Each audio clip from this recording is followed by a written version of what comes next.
Hello and welcome to another very special episode of the Brave Room. As always, I am your host, Juan Amirul. And before we introduce today's guest, don't forget to leave a comment. Tell us what you want us to do. And if it hits 2,000 players, I'll be forced to take a look at some of it, I guess. Make sure it's a good one, I guess. And today's guest is not an industry guest. Today's guest is a reference to a joke that you've probably never heard on this podcast because it always gets cut out. I have with us our lovely editor, Ben. Hi everyone, I'm the editor, and if you heard any of our previous podcasts, I'm basically the one who helped to cut most of them previously. Yeah, so Ben edits our podcast, and sometimes when a flub happens on the show, I'll leave a little note for him being like, hey, cut it here, Ben, like in the podcast, because I can't be asked to take notes. He's also the guy who came up with a very clever censoring gag that he's been doing where I'm not allowed to swear on this podcast anymore. Anyways, you may be wondering where Kit is. The answer to that question, we don't know either. But today's topic is something that Ben knows very well. We are gonna talk about trashy anime rom-coms. That's right. So, I should point out there's some generational difference here between us. Because Ben here, like, what's the rom-com you're watching this season? Tell the lovely people, Ben. I'm watching Don't Toy With Me, Miss Nagatoro. That's my number one. I also plan to follow up on Quintessential Quintuplets. I want to watch both seasons because I think season 2 people are saying like they are rated quite highly. But for now, these two are on my watch list. There we have it. Now, listen, I know I complain a lot on this podcast. And I just want you guys to know, I try to like things. I could not think of something I bounced harder off of than Nagatoro. Like every single time I'm like, oh, I'm sure it's good in some special way. And then because Ben wrote a lovely first impressions of Nagatoro, and every single screenshot I saw, I was like, this is degenerate filth and not even in the good way. So like, we should point out the reason we're recording this episode is because Komi-san just got an anime announcement. Yes. Like literally a few days ago as of this recording, and like a week ago as of when this episode will probably go live. So that's why we're doing this like rant on trashy rom-com animes, because I have some complaints about Komi-san, but we're gonna get there. We're gonna work our way towards there, right?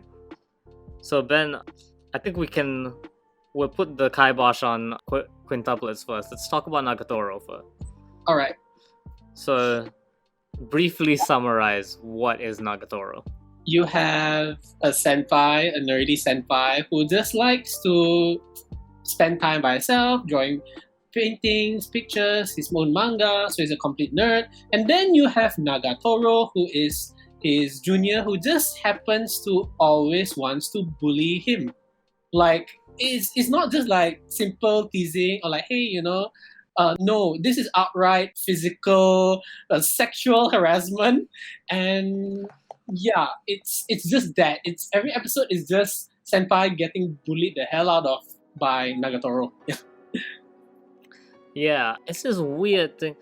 Like, I love the fact that every rom-com manga nowadays is you can tell the kind of person who wrote them. Because the senpai genre, as what I like to call the senpai genre, is just like, I don't know how to describe what's the other one? Is it Uzaki-chan? Yeah, Uzaki-chan wants to hang out.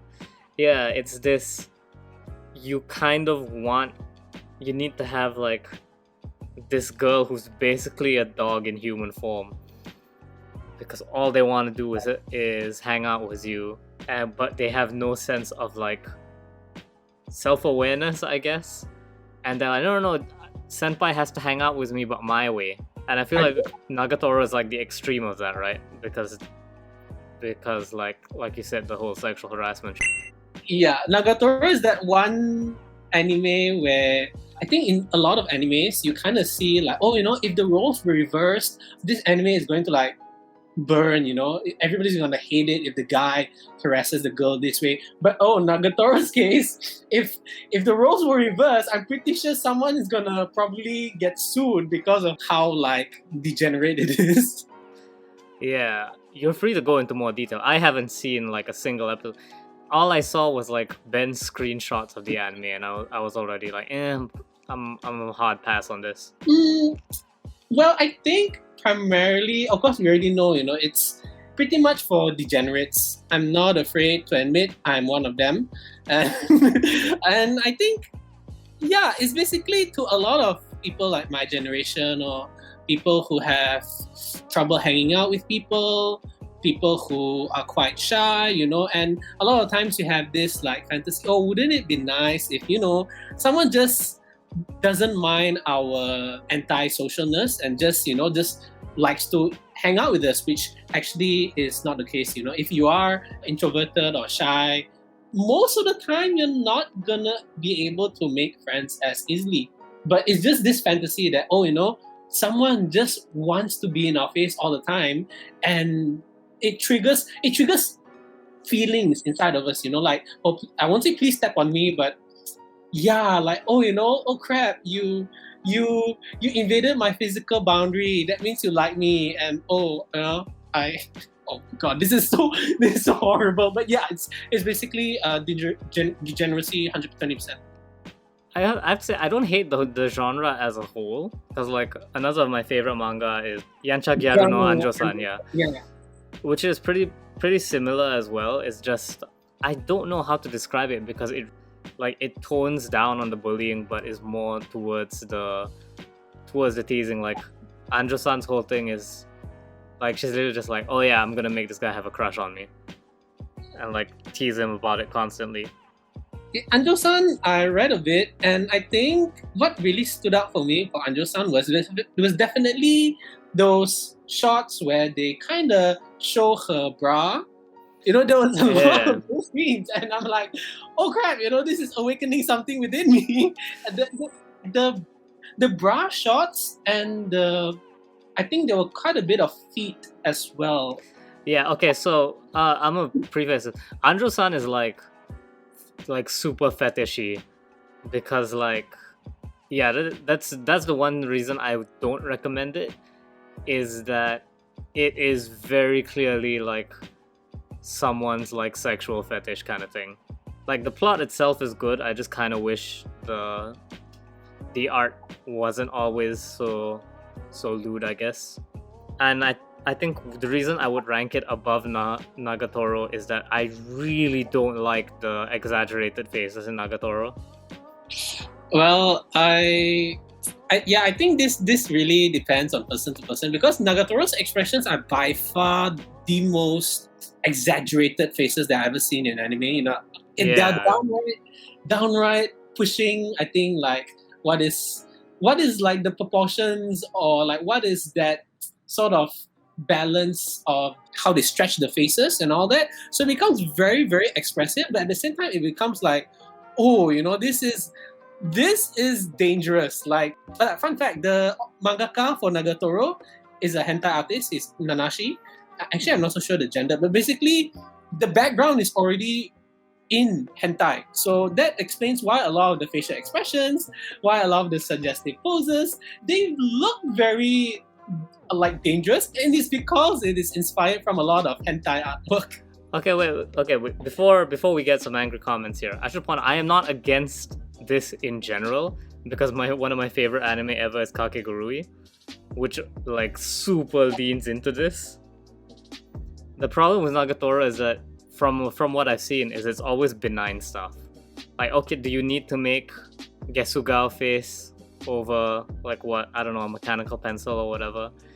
Things Kakegurui is like, it's off the Kakegurui is like, yeah, no, playing poker causes us to climax. I'm like, okay, yeah, I buy that. This anime is weird enough that it gets the pass. But one thing I think like I have to highlight, one nice thing that Kakegurui has over Nagatoro in terms of its expressions is that Kakegurui uses a lot of 3D scenes. And I think the parts where they implement a bit of the 3D into the over-exaggerated sort of climaxing facial expressions. That's when it gets really cool, because it's like, oh, it's a bit unsettling, but at the same time it's like, holy crap, it's on. So yeah, the 3D in Kakegurui, I think, which studio did Kakegurui? Was it Madhouse? I think it was Mappa, yeah. Oh, Mappa. Yeah, okay, then that explains, because it's like a lot of 3D in those scenes where they are like climax. I won't say climaxing, but like when they're enjoying themselves a bit too much. Yeah. Yeah.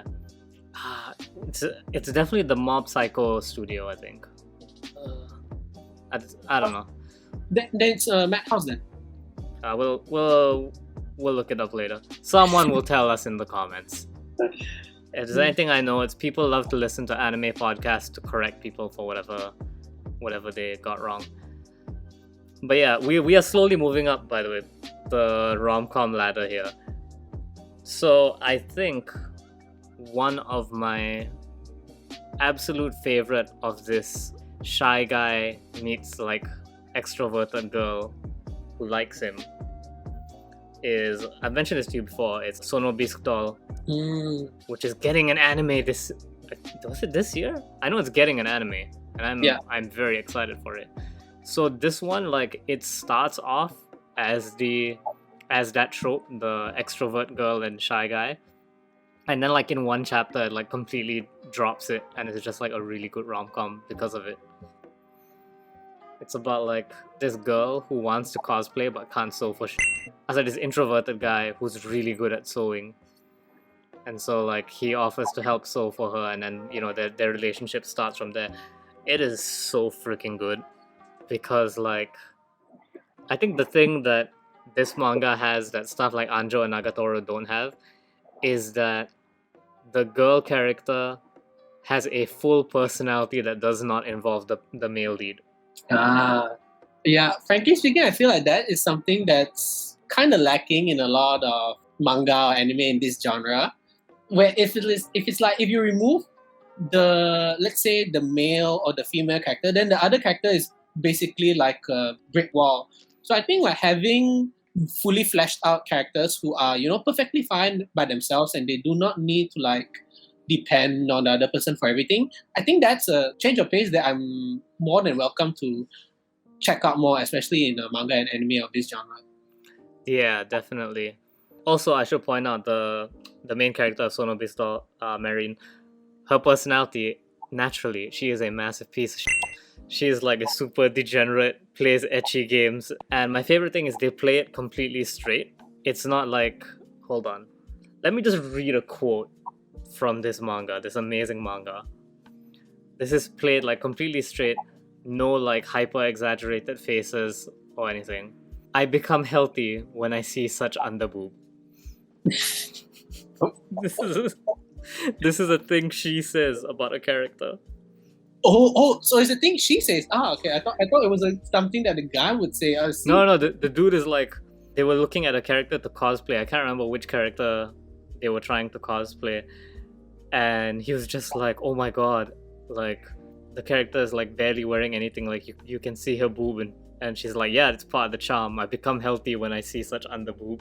Yeah, actually I think like nowadays, or at least when I was a lot younger, and like I guess when the anime community is not as big, I've always thought that it's always like, okay, guys would always read or like watch the basically those fan servicey degenerate kinds of anime, and girls would generally stay away. But then I'm quite surprised, like now I'm older, or maybe because like a lot of the anime that comes out nowadays is like this, girls are also they're starting to appreciate underboob, zetai a lot of things that we thought that guys only like. It turns out that I think girls have been conditioned over the years, and yeah, everyone can enjoy a good piece of underboob, side boob. I feel like I need to correct you here. It's not that girls are starting to enjoy it, it's that we started to give the microphone to the girls who enjoy it. That's right, I stand corrected. That's right. Because I know some degenerates, and they're happy that they're finally getting their chance to speak. But yeah, moving on from this, now we are at Komi-san. This is not a linear scale, by the way. I just figured that now that we've talked a bit about what the rom-com genre is like, we can finally talk about Komi-san. Here is my predictions for the anime. I think it is not going to be good. Okay, maybe you want to explain why do you think that first? Because I think the plot of Komi-san is pretty terrible. Here's what Komi-san is. Komi-san is... What's his name? Tomohito Oda? Yeah. Oda Sensei is living through his crush on a girl. Like, he's reliving a fantasy in which he gets together with the girl in his class he had a crush on that he never spoke to in high school. Like, for those of you who don't know the plot of Komi-san, think all the anime we've discussed so far, but flip it around. So Komi-san is this quiet girl, and because she's quiet, everyone has projected a fantasy onto her. Everyone thinks she is this smart, cool, da-da-da-da-da. And then this guy who is so normal that his name literally means normal person. And he is the only one who can befriend her because he's not blinded by the fantasy projection. And so they become friends. And he helps her make more friends because she just wants to make 100 friends.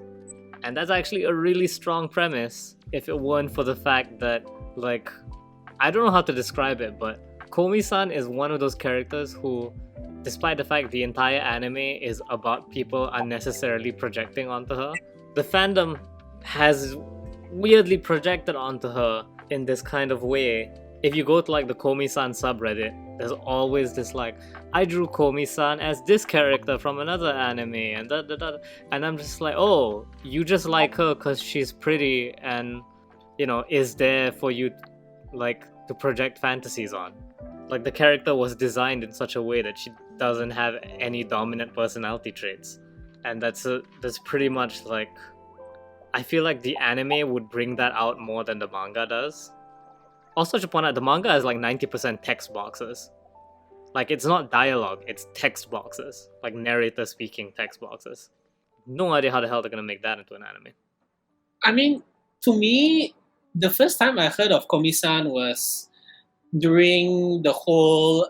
I'm not so sure if you know, but there was that time when the anime subreddit, they had like a huge controversy where I think the mods wanted to ban the word trap. Have you heard this before? No, but I'm vaguely familiar with it, yeah. Yeah, so because there was a huge community outcry, a lot of people wanted to use the word trap, you know, because it's a word that the community has been used for such a long time. Mm-hmm. And the Komi-san subreddit was actually, I think, one of the first subreddits that actually took a stand on this matter, and that's where I think it gained a bit of popularity, because over there they're like, you know, you can use the word trap, just don't use it for the wrong context, or, you know, you don't use it in a derogatory way. And that's where I heard of Komi-san at first. And I just find that the fandom, everybody seems to be like this, a very chill sort of, oh, you know, let's all picture Komi-san like this, or, you know, let's, like what you mentioned, there's a lot of projection going on.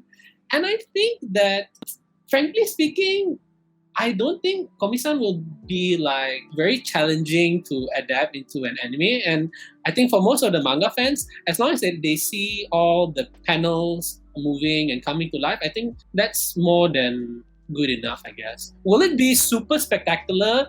I don't think so, but it'll probably be like a lot of the other rom-coms that we mentioned previously. The manga was super popular. I won't say super popular, but the manga had a lot of fans. The anime came out. The anime followed the manga a lot, and generally speaking, everyone is quite happy. So I think it'll just end up like that. So I think like the reason why I pinned this on the author specifically and not just the fans is that the manga gives off this vibe as well. So I do read the manga. It's like I think just crossed 300 chapters recently, I think. And there's this thing where the author is like afraid of progress. So very often, like, we will be this close to, I'm trying very hard to not spoil stuff, but so big character changes will be this close to happening, and then suddenly, like, they will roll it back and they will walk it back all the way to, like, I think it's around the 200 chapter mark was this whole thing about Komi being more, she speaks via notebook, by the way. That's also part of why she's so popular, because you can just change the text on the notebook to say whatever you want. And there was a point where the big development was, I will have the courage to speak without my notebook. that has never come up again. I think in the last chapter it came up a bit, like the big moment from the last chapter she speaks again, but it's still not like, and I feel like it's because, it's like, oh no, but I want my cute waifu who speaks in a notebook, Well, I think, okay, maybe I don't want to say stereotype, but generally speaking, I feel that for a lot of established, I won't say established, but series that are already ongoing for some time, generally speaking, since you already have like a following, I think playing it safe would be like the smarter sort of creative decision to do. Because I think, progression is actually great. It's a way towards the ending. But for a lot of these sort of manga, I feel that by keeping the progression to a minimum, they can pop out like 1,000 more chapters and make more money. So I think that's the thing. I think the biggest problem with this is that I got into Komi the same time I got into Kaguya-sama, and Kaguya-sama is like explicitly strict about, no, these are characters who will progress. Like, there's a scene which may or may not be in the anime's third season, depending on how well they plan it out, where a character straight up says, this isn't a shitty rom-com trying to pad for time. Like, grow up and do the thing that you're scared to do. And it's just like, holy shit, that manga has balls. Yeah, I think that's partly why Kaguya-sama was, I think it's actually one of the top rom-coms last year, because I would say it's quite daring. It's quite, like you would say, it's quite progressive in a way. And of course, it's hilarious. So I think those two factors are what makes it so satisfying to watch. Like another anime that came to my mind was that.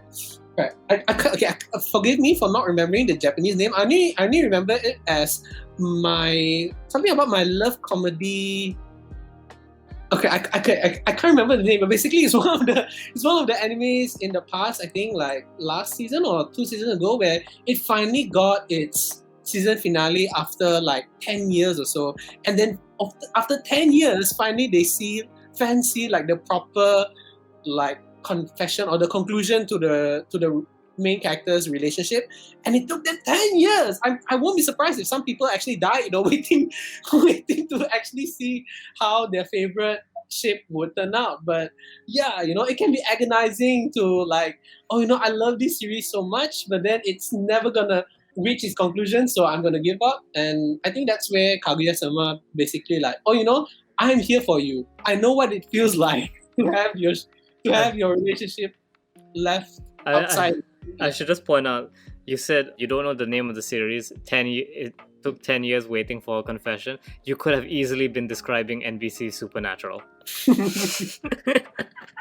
Shout out to the Supernatural finale for no reason at all. But yeah, I think the other problem Komi-san has is there is an anime I've watched that is about a girl who everyone projects on, and the only guy who like sees her for who she is, and their relationship together, and it blows Komi-san out of the water, and that's Rascal Does Not Dream of Bunny Girl Senpai. I wouldn't call that a rom-com like at all. Like, it is way further into the drama territory, but it's essentially the relationship Komi-san fans think they want is in Bunny Girl Senpai. And like, just Sakurajima Mai is just an amazing character. I think we're moving away from the comedy and more into the harder, more. Yeah, no, I just thought I'd bring that up because like, if you do like that trope, I recommend jumping into Bunny Girl Senpai, because the rom-com moments of Bunny Girl Senpai are like some top-notch. Before we go out though, that's one more thing in Komi-san. Did you know there's like this weird cult of Don't Lewd Komi-san? Okay, this is the first time I heard of it.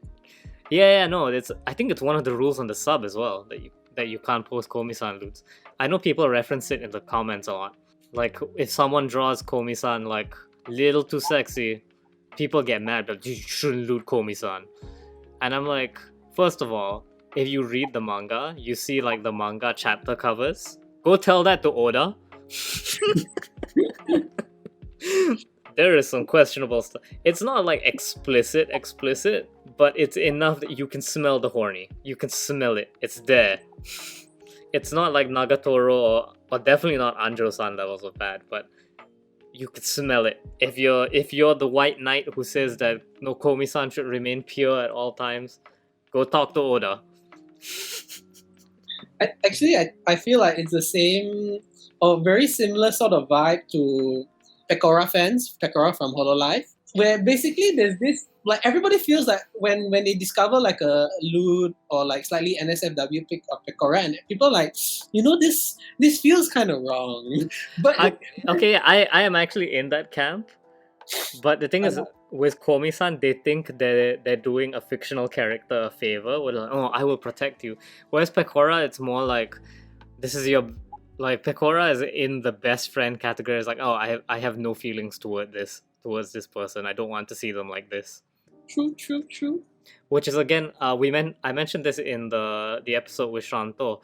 It's really funny that Pekora of all VTubers has this treatment because she has one of the most sexualized costumes in Hololive. Yeah. She's literally wearing a bunny girl outfit with a coat over it. Even now, her new outfit, the one where she's like in the prisoner's clothes. Oh yeah. Oh no! Now those lewds, they are going towards this like worse direction. Let's just keep it at that. Yeah, pretty much. But yeah, it's definitely like it is the weird. Pekora lewds are weird. Before we get out of here, I do want to talk a bit about my actual favorite rom-com of all time, like even more so than Sonobisk. And this one changes up the formula slightly. I think I've mentioned this to you before. Have you heard of Wotakoi? Yeah, I heard of it. That is the actual best rom-com ever. For those of you who don't know, Wotakoi is short for Love is Hard for Otaku, and it is about two working adults. I was gonna say middle-aged. I don't think they're middle-aged, but they are old, and the fact that they are keeping their degenerate selves mostly a secret from the rest of the world, because fun fact, otaku culture is not accepted in Japan, like on the average level, and so like it's such a good. It's nice to have adults for a change, you know. It's just like it's about adult dating and doing adult stuff. Like there's an episode where because they have another friend who are another couple of otakus, like another otaku couple, and the four of them have a sleepover, and they're just like drinking beer and playing Mario Kart, and it's just like this feels so nice. It feels so wholesome, and the main couple's relationship in that is so good because the guy is the only one who's not trying to hide anything. But he's also not like, he's not a massive degenerate. He just plays video games all day. And the girl is like a massive fujoshi. I think it sounds very solid. Or at least it's slightly older, right? This show. It came out 2018, I think. The anime came out 2018. The manga is still ongoing. Because maybe I think it's like you mentioned, the generational gap. When it comes to like the more serious, I won't say serious, but not as like slapstick like Nagatoro or Kaguya-sama. I try to get into like the more typical rom-coms, for example, Toradora. Have you heard of it? I've heard of it, but I know nothing about it, yeah. Like, basically those are like, if you ask people, oh, you know what's a rom-com anime? And Toradora is like one of the more popular rom-com animes. And maybe I'm just like not into the sort of typical relationships in a nutshell. I blame my attention span probably, but I need like something exciting or like developments to be quite in your face to attract me. So with that said, I think if I have to pick my favorite rom-com of all time, I have to pick The World God Only Knows. Have you heard of that? No, but that sounds more rom than com. Well, I think it's like harem, but at the same time, it's not harem because the whole premise is basically our main character. He's this excellent gamer, and he basically only specializes in visual novels. So he's like the master of social situations based on his knowledge from visual novels. So he basically memorizes every single route, every single flag, like which dialogue option branch out to which dialogue option, and basically he gets enlisted by this, I think, this sort of angel, I'm not so sure, to go out and conquer the hearts of women. And I forgot why. Basically, it's like to exorcise like these girls. I think they're possessed by something. So the only way to exorcise them is by making them fall in love with the main character. But the thing that makes it like not a harem at the same time is because none of these relationships last for more than like 3 episodes. Basically, he woos one of the girls, and then after that, as part of the exorcism process, the girls forget about him. So the anime goes through like a lot of these girls, and when it comes to the 3rd season, that's when the stakes get really high.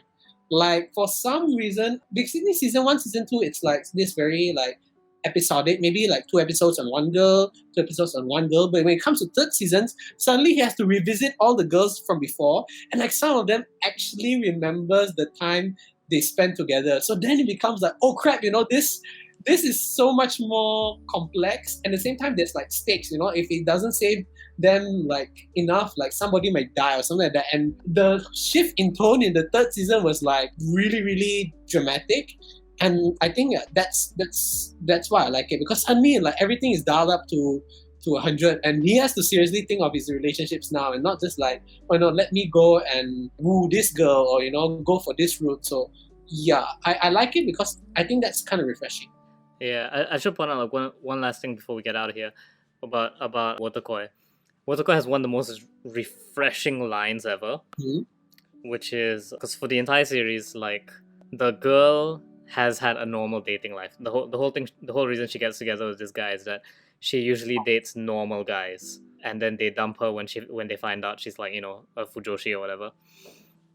And then this guy like he knows she's a fujoshi and doesn't care. And then there's an episode where he talks about like she has practiced being a normal person whereas he just plays his games all day. And there's a bit where he stops in the episode and goes, yeah, no, she has like interpersonal skills and I don't. Like she knows how to take care of people because she actually bothered to go out and learn social skills. And I think that's such a great thing to put in an anime about otaku, where they're just like, oh yeah, holy shit, you need to learn how to take care of other people. But yeah, I think this is a kind of fluff you only get when you're like older and just very tired all the time. But definitely like in like about 5 years, Ben, check it out and then I would. But yeah, I think that's about it from us, unless there's anything else. What was your more rom than com anime again? What was it called? Yeah, The World God Only Knows or something, right? Yeah, The World God Only Knows. Damn, got that in one. You guys should check out those anime. In fact, if you check them out, don't forget to leave a comment. Tell us what you thought about them and why Wotakoi makes you depressed that you will never find a love just that normal. But yeah, thank you so much for listening to The Brave Room, and thank you so much to Ben for coming on the show. Okay, thanks. I got to talk about trashy rom-com, so I'm fulfilled now. Yeah, and this has been The Brave Room. Leave a comment, and yeah, we're on Anchor, YouTube, Spotify. The hell, go crazy with it. Ciao, dudes. Bye-bye.